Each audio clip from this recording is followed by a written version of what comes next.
Hello student, welcome to my new class. আজকে আমি অঙ্কের একটা নতুন ক্লাস নিয়ে এসেছি, যেটা ভীষণ ভীষণ গুরুত্বপূর্ণ, কম্পিটিটিভ এক্সামের জন্য খুব খুব গুরুত্বপূর্ণ। সেটা হচ্ছে ওয়ার্ক অ্যান্ড টাইম। ঠিক আছে, কার্য ও সময়। তাহলে কার্য সময় যে চ্যাপ্টারটা, সেটা আমি আজকে তোমাদের শুরু করছি। তোমরা দেখো ক্লাসটা। ঠিক আছে, ক্লাসটা দেখলেই বুঝতে পারবে। এবং এইখান থেকে তুমি প্রিভিয়াস ইয়ার কোশ্চেন ঘেটে দেখবে যে এখান থেকে বহু বহু প্রশ্ন এসছে। এমনকি এক একটা পরীক্ষা তো 3টে 4টে পর্যন্ত প্রশ্ন এখান থেকে এসছে। তাহলে ভালো করে দেখো ক্লাসটা। ঠিক আছে, তাহলে এই কার্য ও সময় বা ওয়ার্ক অ্যান্ড টাইম পড়তে হলে আমি একটা সূত্র বলবো, জাস্ট এইটা মনে রাখবে, এইটা দিয়ে সমস্ত অঙ্ক হবে। সেটা হচ্ছে ওয়ার্ক সমান এফিসিয়েন্সি ইন্টু টাইম। এফিসিয়েন্সি মানে দক্ষতা, কতটা আমি দক্ষ। তার মানে কার্য সমান দক্ষতা ইন্টু সময়। ঠিক আছে, এই সূত্রটা দিয়ে আমি সমস্ত অঙ্ক এটা দিয়ে সলভ করব। ঠিক আছে, বিভিন্নভাবে এই সূত্রটা দিয়ে আমি সলভ করব। তোমরা দেখতে থাকো। তাহলে আমি এরপর এক্সাম্পল নিচ্ছি। এক্সাম্পলের প্রথম অঙ্কটা দেখো কি আছে, আমি পড়ছি, তারপর আমি সলভ করব। এ ও বি যথাক্রমে একটি কাজ 10 দিনে ও 12 দিনে শেষ করতে পারে। এ ও বি একসঙ্গে কাজটি শুরু করার 3 দিন পর এ কাজটি থেকে বেরিয়ে যায়, তবে কাজটি সম্পূর্ণ হতে মোট কত সময় লাগবে? তাহলে ভালো করে বোঝো। দেখো, এ ও বি তাহলে টোটাল কাজটা কত দিন করেছে? 3 দিন। 3 দিন এ বি একসঙ্গে ছিল, তারপর এ কাজটি থেকে বেরিয়ে গেছে, বাকি কাজটা বি একা শেষ করেছে। তার মানে প্রথম থেকে শেষ পর্যন্ত কাজটা কে করেছে? বি। ঠিক আছে, এটা এইখানটা বোঝার জায়গা যে প্রথম থেকে শেষ পর্যন্ত কাজটা করেছে বি। তাহলে দেখো এখানে কি বলেছে না, এ কাজটি শেষ করেছে 10 দিনে একা, বি একা কাজটি কত দিনে শেষ করেছে? 12 দিনে। ঠিক আছে, তাহলে এর 10 এবং 12 যদি তোমরা যদি লসাগু করো তাহলে কত পাবে? 60। দেখে নেবে, 10 এবং 12 লসাগু করলে 60 মুখে মুখে হয়ে যাবে। প্র্যাকটিস থাকলে মুখে মুখে তোমরা লসাগু করতে পারবে। তাহলে 10 ইন্টু 6 তবে 60 হয়, আর 12 ইন্টু 5 তবে 60 হয়। তার মানে এখান থেকে এ এর এফিসিয়েন্সি কত পাচ্ছি? দেখো 6। আর বি এর এফিসিয়েন্সি কত পাচ্ছি? 5। ক্লিয়ার? তাহলে এ এর এফিসিয়েন্সি 6 মানে কি? মানে একদিনে 6 ইউনিট সে কাজ করেছে। মোট কাজ কত? এটা হচ্ছে টোটাল ওয়ার্ক। টোটাল ওয়ার্ক, মোট কাজের পরিমাণ হচ্ছে 60 ইউনিট। তার মধ্যে এ একদিনে করছে 6 ইউনিট। ঠিক আছে, তাহলে এ যদি একদিনে 6 ইউনিট করে, তাহলে এ কদিন কাজ করেছে? না 3 দিন কাজ করেছে। তাহলে এ 3 দিনে কত ইউনিট করেছে? 18 ইউনিট। মোট কাজ কত? 60 ইউনিট। তাহলে 60 ইউনিটে বি তাহলে কতটা কাজ করেছে? 60 থেকে 18 বাদ দিলে যেটা থাকে সেটা হচ্ছে 42 ইউনিট। তাহলে 42 ইউনিট কাজ কিন্তু বি করেছে, এবং বি প্রথম থেকে শেষ পর্যন্ত কাজ করেছে। তার মানে বি এর এই 42 ইউনিট কাজটা সম্পূর্ণ করতে যে সময়টা লাগবে, মোট কাজটা শেষ করতে তত সময় লাগবে। বুঝা গেছে? বুঝতে পারা গেছে? তাহলে বি যে এই যে 42 ইউনিট শেষ করতে, তাহলে বি এর কত সময় লাগবে? না 1 ইউনিট, এই 5 ইউনিট করছে একদিনে, তাহলে 42 ইউনিট করবে কত হবে? 42 ডিভাইডেড বাই 5। এটা যদি তুমি ভগ্নাংশে প্রকাশ করো তাহলে কি হবে? 8 পূর্ণ 2 এর 5 দিন। 8 পূর্ণ 2 এর 5 দিন। ভালো করে বোঝো, এই বি যেহেতু প্রথম থেকে শেষ পর্যন্ত কাজটা আছে, তাহলে বি যে পরিমাণ কাজ করছে সেটা কত দিনে করছে সেটা বার করলেই আমি মোট কত সময় লাগবে এটা আমি বলতে পারবো।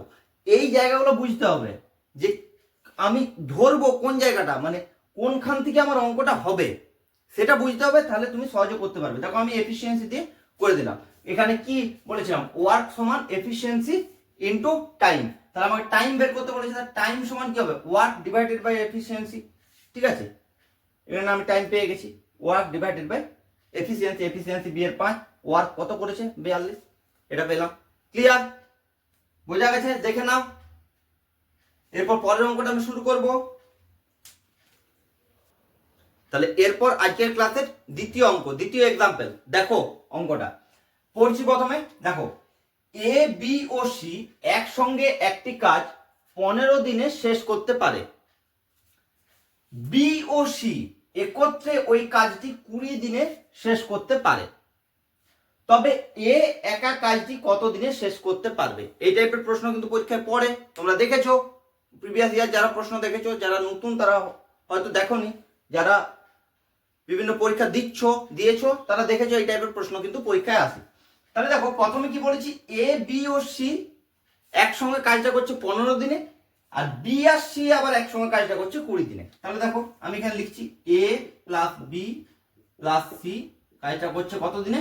15 দিনে। সেক্ষেত্রে বি প্লাস সি এ বাদ দিয়ে আর কি কত দিনে করছে? 20 দিনে। এই দুটো যদি তুমি লসাগু করো এটাও তুমি 60 পাবে, দেখে নেবে। তাহলে এটা লসাগু হচ্ছে 60। তাহলে এরপরে দেখো এখান থেকে আমি এফিসিয়েন্সি বার করব।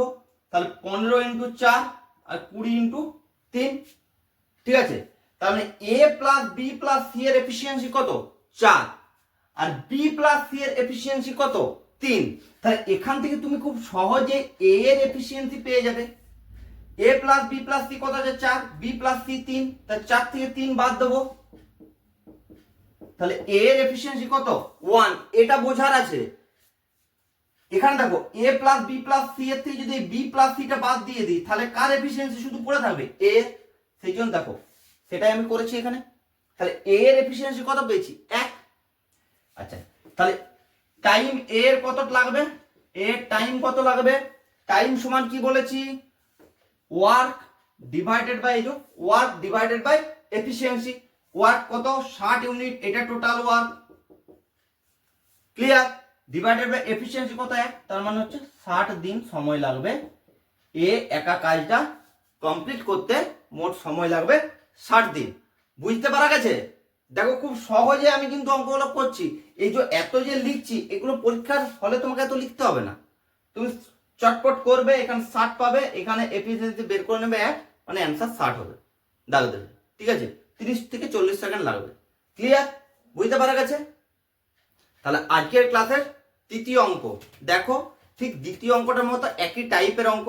দেখে না অঙ্কটা আমি পড়ছি প্রথমে। দেখো, সুরজ ও রতন একসঙ্গে একটি কাজ 12 দিনে শেষ করতে পারে। আবার সুরজ একা কাজটি 20 দিনে শেষ করতে পারে। তবে রতন একা কাজটি কত দিনে শেষ করতে পারবে? ঠিক আগের মতোই, জাস্ট এফিসিয়েন্সিটা আমার বার করতে হবে। কার এফিসিয়েন্সি বার করতে হবে? না, রতনের এফিসিয়েন্সি বার করতে হবে। তাহলে দেখো, সুরজ প্লাস রতন কত দিনে কাজটা করছে?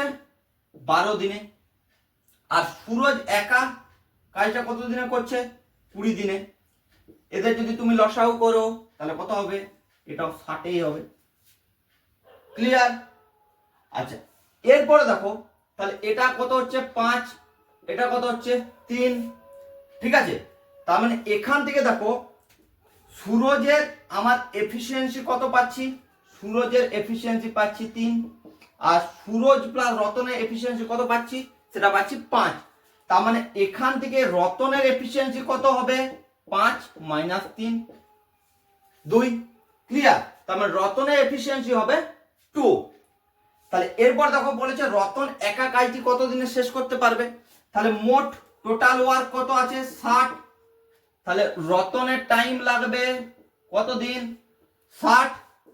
Total work divided by efficiency কত হচ্ছে? 30 দিন। ক্লিয়ার? বুঝতে পারা গেছে? আগের মতো ঠিক একই টাইপের অঙ্ক, এটা আরো সহজ। দেখে নাও ভালো করে কিভাবে করছি। ক্লিয়ার? তাহলে এরপর আজকের ক্লাসের চতুর্থ অঙ্ক এবং শেষ অঙ্ক, এটা দেখে নাও। এটা একটু অন্য ধরনের অঙ্ক, পরীক্ষায় আসে এই টাইপের অঙ্ক। দেখো আমি খুব সহজভাবে করব। দেখো, পি ও কিউ একটি কাজ যথাক্রমে 15 দিনে ও 24 দিনে শেষ করতে পারে। এরপর তারা দুজনে একত্রে কাজ শুরু করে। ঠিক আছে, কিন্তু কাজটি শেষ হবার 2 দিন আগে কিউ কাজটি ছেড়ে বেরিয়ে যায়। তবে কাজটি শেষ হতে কত সময় লেগেছিল?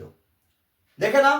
তার মানে এরা একা একা কাজটা কতদিনে করছে? একজন 15 দিনে, একজন 24 দিনে। এরপর একত্রে কাজ শুরু করে এবং কাজটা যখন শেষ হয় তার ঠিক 2 দিন আগে কিন্তু কিউ কাজটার থেকে বেরিয়ে চলে গেছিল। মানে ওই দুদিন কিন্তু পি একাই কাজটা করেছে। ক্লিয়ার? তাহলে আমার ওই দুদিন বাদ দিয়ে বাকি যে সময়টা পি প্লাস কিউ কাজটা করেছে সেটা বার করলেই তার সঙ্গে 2 যোগ করলে আমি উত্তর পেয়ে যাব। ক্লিয়ার? তাহলে দেখো কিভাবে করছি। তাহলে পি একা কাজটা কত দিনে করছে? 15 দিনে। আচ্ছা, কিউ একা কাজটা কত দিনে করছে? 24 দিনে। এই দুটো তুমি যদি লসাগু করো কত পাবে? 120। 15 আর 12 যখন করছি 60, 2 দিয়ে গুণ হয়ে যাচ্ছে 120। এভাবে খুব সহজে করা যায়, তোমরা না পারলে সেটা লসাগু করে দেখে নেবে। তাহলে 120, তাহলে এটার সঙ্গে কত গুণ করছি, এটার সঙ্গে কত, এটা দেখো 5 আর এটা হচ্ছে 8। তাহলে পি এর এফিসিয়েন্সি হচ্ছে 8, সেক্ষেত্রে কিউ এর এফিসিয়েন্সি হচ্ছে 5। তাহলে পি প্লাস কিউ এর টোটাল এফিসিয়েন্সি কত? 8 প্লাস 5 সমান 13। ক্লিয়ার? এরপরে দেখো কিউ তো দুদিন আগে বেরিয়ে চলে গেছে, তার মানে ওই দুদিন পি একাই কাজটা করেছে। তাহলে ওই দুদিনে পি মোট কত কাজ করেছে? 2 ইন্টু পার ডে 8 ইউনিট। তাহলে দুদিনে কত ইউনিট করেছে? 16 ইউনিট। ক্লিয়ার? 16 ইউনিট করেছে পি একা। ক্লিয়ার? এরপরে দেখো তাহলে পি প্লাস কিউ এদের টোটাল ওয়ার্ক তাহলে কত থাকলো? 120 থেকে আমার 16 বাদ দিয়ে দিলাম, তাহলে কত থাকছে? 104 ইউনিট। তাহলে 104 ইউনিট কাজ করেছে পি প্লাস কিউ দুজন মিলে। ঠিক আছে? পার ডে কত করে কাজ করেছে? এই যে এফিসিয়েন্সি বের করে রেখেছি 13 ইউনিট। তাহলে এই 104 ইউনিট কাজ করতে কত সময় লাগবে? তাহলে কি হবে? 104 ডিভাইডেড বাই 13, টাইমটা কত হচ্ছে? 13 দিয়ে কাটাকুটি করলে 13 8 104, তাহলে 8 দিন। এই 8 দিন দুজনে যে পরিমাণ কাজটা করেছে সেটা 8 দিন সময় লেগেছে। কিন্তু আমাকে এখানে কি বের করতে বলেছে? তবে কাজটি শেষ হতে কত সময়, মানে টোটাল টাইমটা বলেছে। তাহলে তুমি যদি টোটাল টাইম করো, এইদিকে দেখো লিখছি, টোটাল টাইমটা কত হবে? দুজনে 8 দিন আর পি আরো একা 2 দিন করেছে, তাহলে মোট অ্যান্সার কত হবে? 10 দিন। তাহলে 10 দিন সময় লেগেছিল কাজটা শেষ হতে। দেখে নাও ভালো করে। ক্লিয়ার? বুঝতে যদি না পারো কমেন্টে জানাও, আমি সলভ করার চেষ্টা করব। যদি তারপরেও খুব প্রবলেম হয় আমি দরকার আরো ভিডিও নিয়ে আসবো, কারণ হচ্ছে এটার উপর আমি আরো ক্লাস দেবো। ঠিক আছে? আরো কিছু এক্সাম্পল আমাকে করতে হবে, সেগুলো তোমরা দেখতে থাকো ক্লাসগুলো। ঠিক আছে? উপকৃত সবাই হবে। ঠিক আছে? ক্লাসগুলো দেখলেই বুঝতে পারছো আমি সিস্টেমেটিক ওয়েতে তোমাদেরকে পড়াবো। আর এটুকু অ্যাসুরেন্স দিচ্ছি যে টোটাল সিলেবাসটা তোমাদের আমি কমপ্লিট করে দেবো। ঠিক আছে? ক্লাস যদি ভালো লাগে তাহলে একটা লাইক দিয়ে দেবে, বন্ধুদের মাঝে ক্লাসগুলো শেয়ার করে দেবে যাতে তোমাদের বন্ধু বান্ধবরা ক্লাসগুলো দেখতে পায়। আর যারা এই ক্লাসটা দেখছো এখনো আমার চ্যানেলটা সাবস্ক্রাইব করোনি, তারা চ্যানেলটা চটপট সাবস্ক্রাইব করে দাও।